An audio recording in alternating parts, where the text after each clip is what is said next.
ഞാൻ റെയ്മണ്ട് ആൻ്റണി, മലയോര കർഷക ഫെഡറേഷൻ്റെ ജില്ലാ സെക്രട്ടറി. ഞാൻ നമ്മുടെ പാലക്കാട് ജില്ലയിലെ പാലക്കാട് നിയോജക മണ്ഡലത്തിൽ രഘുവിനെ സ്ഥാനാർത്ഥിയാക്കിയത് അദ്ദേഹം നെൽകർഷകരുടെ ഒരു ദുരിതം അനുഭവിക്കുന്ന ഒരു വ്യക്തിയും കൂടിയാണ്. ഇന്ന് കേരളത്തിൽ നെൽകർഷകൻ ഉണ്ടാവുന്ന ദുരിതം ചില്ലറയല്ല.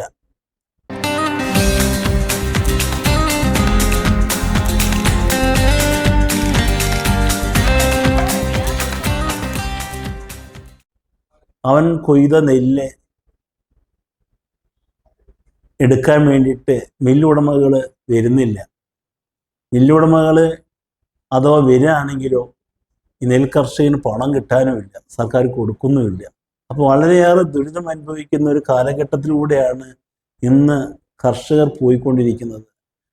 അതുപോലെ തന്നെ ക്ഷീരകർഷകനായിക്കോട്ടെ, ക്ഷീരകർഷകന് കൃത്യമായിട്ട് പാല് ഉൽപ്പാദനത്തിനെ കുറിച്ചിട്ടുള്ള കാര്യങ്ങളെക്കുറിച്ച്, അതിനെ വരവ് ചെലവിനെ കുറിച്ചും സർക്കാരിന് കൃത്യമായിട്ട് ഒരു അവബോധമില്ലാത്ത രീതിയിലുള്ള പ്രവൃത്തിയാണ് ക്ഷീരകർഷകനോട് സർക്കാർ ചെയ്യുന്നത്.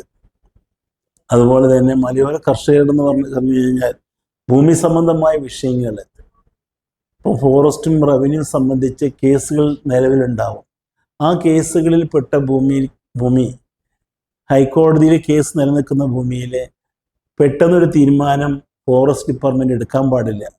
കാരണം ഈ ഭൂമിയെ സംബന്ധിച്ചിട്ടൊരു തീരുമാനം കോടതി പറഞ്ഞ ശേഷമേ ഈ ഭൂമി ആരുടേതാണെന്ന് വ്യക്തത വരുള്ളൂ.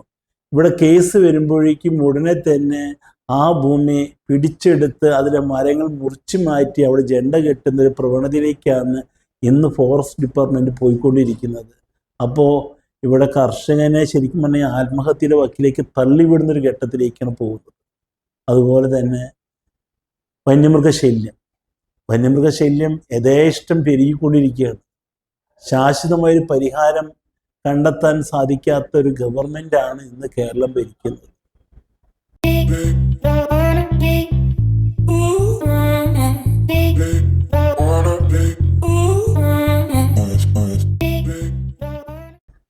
വന്യമൃഗങ്ങൾ മൂലമുണ്ടാകുന്ന കൃഷിനാശം, ആൾനാശം, ഇതെല്ലാം പെരുകിക്കൊണ്ടിരിക്കുകയാണ്. ഈ വന്യമൃഗത്തിന് ഇപ്പോൾ പന്നിയെ കൊല്ലാൻ വേണ്ടിയിട്ട് ഓരോ പഞ്ചായത്തും തദ്ദേശ സ്ഥാപനങ്ങൾക്ക് 1,00,000 രൂപയാണ് സർക്കാർ ഫണ്ട് അനുവദിച്ചിരിക്കുന്നത്. ഒരു പന്നിയെ വെടിവെക്കാൻ 2,000 രൂപയും പന്നിയെ മറവ് ചെയ്യാൻ 3,000 രൂപയും. അങ്ങനെ 10-15 പന്നിയെ പിടിച്ചു കഴിയുമ്പോഴേക്കും ഈ 1,00,000 രൂപ കഴിഞ്ഞിരിക്കും. അപ്പോൾ വീണ്ടും ഫണ്ടില്ല എന്നുള്ളൊരു പറച്ചിലോടുകൂടി പിന്നെ പന്നിയെ കൊല്ലാതിരിക്കും. ഇവിടെ ആദ്യകാലങ്ങളിൽ വന്യമൃഗങ്ങളെ വേട്ടയാടി ആ മാംസം ഭക്ഷിച്ചൊരു കാലഘട്ടത്തിലൂടെ ജീവിച്ചു പോകുന്ന ആൾക്കാരായിരുന്നു നമ്മുടെ പിൻ തലമുറകൾ. എന്നാൽ ഇന്ന് വന്യമൃഗങ്ങളെ വേട്ടയാടാൻ പാടില്ല എന്നൊരു നിയമ ഭേദഗതി കൊണ്ടുവന്നതിൻ്റെ അടിസ്ഥാനത്തിൽ വന്യമൃഗങ്ങളെ കൊന്നു കുഴിച്ചു മൂടുന്ന ഒരു ഘട്ടത്തിലേക്കാണ് നമ്മുടെ നാട് പോയിക്കൊണ്ടിരിക്കുന്നത്. ശരിക്കും പറയുകയാണെങ്കിൽ ഈ വന്യമൃഗങ്ങളെ വേട്ടയാടി അതിൻ്റെ മാംസം വിറ്റ് അതിൽ നിന്ന് വരുമാനം ഉണ്ടാക്കാൻ പറ്റും സർക്കാരിന്. സർക്കാർ അതൊന്നും ചെയ്യുന്നില്ല.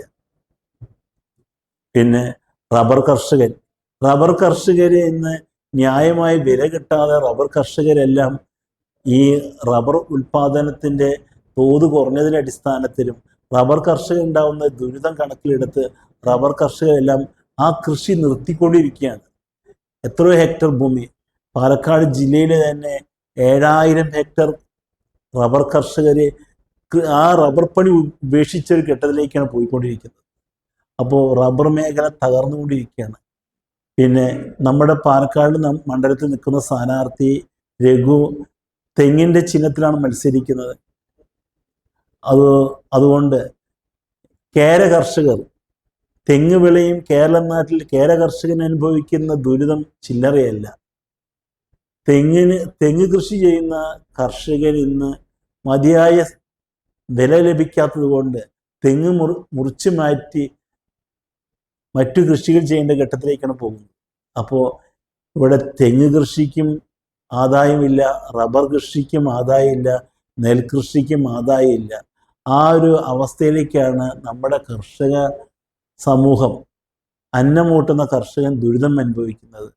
ഇന്നലെ പാലക്കാട് സപ്ലൈക്കാർ ഓഫീസിന് മുമ്പിൽ ഒരു കർഷകൻ ഒന്നാം വിള കൊയ്തു വെച്ച നെല്ല് 4-5 മാസമായും എടുക്കാത്തത് കൊണ്ട് ഏക വ്യക്തിയായിട്ട് ഒറ്റയാൾ പട്ടാളം എന്ന പോലെ ഒരു സമരം നടത്തി. ഈ സപ്ലൈ ഓഫീസിന് മുമ്പിൽ കർഷകൻ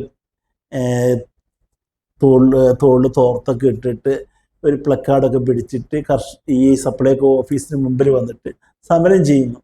അങ്ങനെ ഇറങ്ങി സമരം ചെയ്യേണ്ട ഒരു ഘട്ടത്തിലേക്കാണ് നമ്മുടെ കർഷകരെല്ലാം പോയിക്കൊണ്ടിരിക്കുന്നത്.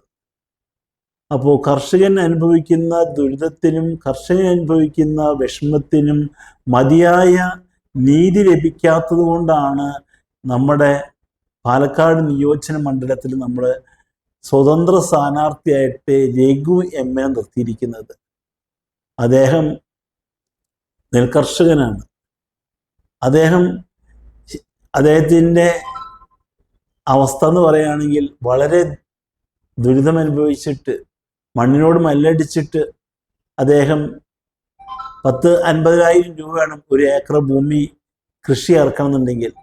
ഇത് കൊയ്ത് കിട്ടിക്കഴിഞ്ഞാൽ കിട്ടുന്ന കാശ് ഏകദേശം ഒരു 65,000-70,000 രൂപ കിട്ടും. 20,000 രൂപയുടെ ലാഭത്തിന് വേണ്ടിയിട്ടാണ് ഈ 50,000 രൂപ മുടക്കുന്നത്.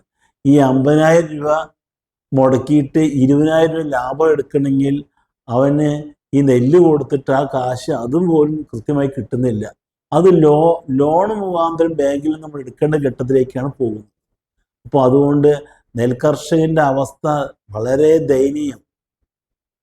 എന്നാൽ നമ്മുടെ ഓരോ സർക്കാരും മാറി മാറി വരുന്ന സർക്കാരൊക്കെ പറയുന്നുണ്ട് കർഷകന് അത് ചെയ്യും ഇത് ചെയ്യും എന്നൊക്കെ പറയുന്നുണ്ടെങ്കിലും കർഷകൻ്റെ കഞ്ഞി ഇന്നും കുമ്പിളിലാണ്. അതുകൊണ്ട് ഈ ഇലക്ഷനിൽ പാലക്കാട് നിയോജന മണ്ഡലത്തിൽ കർഷകരുടെ വിഷയം മാത്രമല്ല നമ്മൾ ഊന്നൽ കൊടുക്കുന്നത്. പാലക്കാടിൻ്റെ ഒരു ശബ്ദം കേരളത്തിൽ മുഴങ്ങാൻ വേണ്ടിയിട്ട് ഒരു സ്വതന്ത്ര കർഷകനെ ഇറക്കി ഈ പാലക്കാട് ജില്ലയുടെ പല വിഷയങ്ങളും ഈ ഇലക്ഷനിലൂടെ പൊതുജന മധ്യേ എത്തിപ്പിക്കാൻ വേണ്ടിയിട്ടാണ് രഘുവിനെ ഇറക്കിയിരിക്കുന്നത്. പാലക്കാട് ജില്ലയുടെ വികസനം എന്ന് പറയുകയാണെങ്കിൽ ഒത്തിരി വികസനങ്ങളുണ്ട്. എല്ലാം മുരടിച്ചു കിടക്കാണ്. 1984 അക്യൂർ ചെയ്ത ഇന്ദിരാഗാന്ധി സ്റ്റേഡിയം ഉണ്ട്. സ്റ്റേഡിയത്തിൻ്റെ പണി പൂർത്തീകരിച്ചിട്ടില്ല. 45 വർഷമായി ഇന്ദിരാഗാന്ധി സ്റ്റേഡിയം, ഇന്ദിരാഗാന്ധിയുടെ പേരിൽ ആരംഭിച്ച സ്റ്റേഡിയം ഇന്ന് സാമൂഹ്യ വിരുദ്ധരുടെ ഒരു ഒളിത്താവളമായി മാറിയിരിക്കുകയാണ്. അതുപോലെ തന്നെ ഒരു 13 വർഷം മുമ്പ് ഉമ്മൻചാണ്ടിയുടെ കാലത്ത് ആരംഭിച്ച മെഡിക്കൽ കോളേജ്, ഇന്നും ആ മെഡിക്കൽ കോളേജിൽ കൃത്യമായ ഒരു ചികിത്സാ സംവിധാനം ഇല്ല. അങ്ങനെ ഒത്തിരിയേറെ ദുരിതങ്ങൾ അനുഭവിച്ചിട്ട് ജീവിക്കുന്ന ഒരു കാലഘട്ടത്തിലൂടെയാണ് നമ്മുടെ നാടും സമൂഹം പോയിക്കൊണ്ടിരിക്കുന്നത്. കർഷകരുടെ വിഷയം അതുപോലെ മറ്റു സാമൂഹിക വിഷയങ്ങളുമെല്ലാം ജനമധ്യേ അവതരിപ്പിച്ചുകൊണ്ട് ജനങ്ങൾ ആർക്ക് വേണ്ടി വോട്ട് ചെയ്യണം, ആരെ ജയിപ്പിക്കണമെന്ന് ജനം തീരുമാനിക്കട്ടെ, സത്യം ജനങ്ങൾ അറിയട്ടെ എന്ന ബോധ്യത്തോടു കൂടിയാണ് ഈ സ്വതന്ത്ര സ്ഥാനാർത്ഥിയായി രഘുവിനെ മത്സരിപ്പിക്കുന്നത്. രഘുവിൻ്റെ ചിഹ്നം വന്ന് തെങ്ങിൻതോപ്പാണ്. നിങ്ങളുടെ ഓരോരുത്തരുടെയും വിലയേറിയ ഓരോ വോട്ടും തെങ്ങിൻതോപ്പിൽ രേഖപ്പെടുത്തി സ്ഥാനാർത്ഥിയാകുന്ന രഘു എമ്മിനെ വമ്പിച്ച ഭൂരിപക്ഷത്തിൽ വിജയിപ്പിക്കണമെന്ന് വിനീതമായി അഭ്യർത്ഥിക്കുകയാണ്. പാലക്കാടിൻ്റെ സമഗ്രമായൊരു വികസനം, സമഗ്രമായ ഒരു ഐശ്വര്യം രഘുവിലൂടെ ഉണ്ടാവട്ടെ. അതിന് നമ്മുടെ ഓരോരുത്തരും വിലയേറിയ വോട്ട് രഘുവിൻ്റെ ചിഹ്നമാകുന്ന തെങ്ങിന് വോട്ട് രേഖപ്പെടുത്തി രഘുവിനെ വിജയിപ്പിക്കണമെന്ന് വിനീതമായി അഭ്യർത്ഥിക്കുന്നു, അപേക്ഷിക്കുന്നു. ജയ് ജവാൻ, ജയ് കിസാൻ.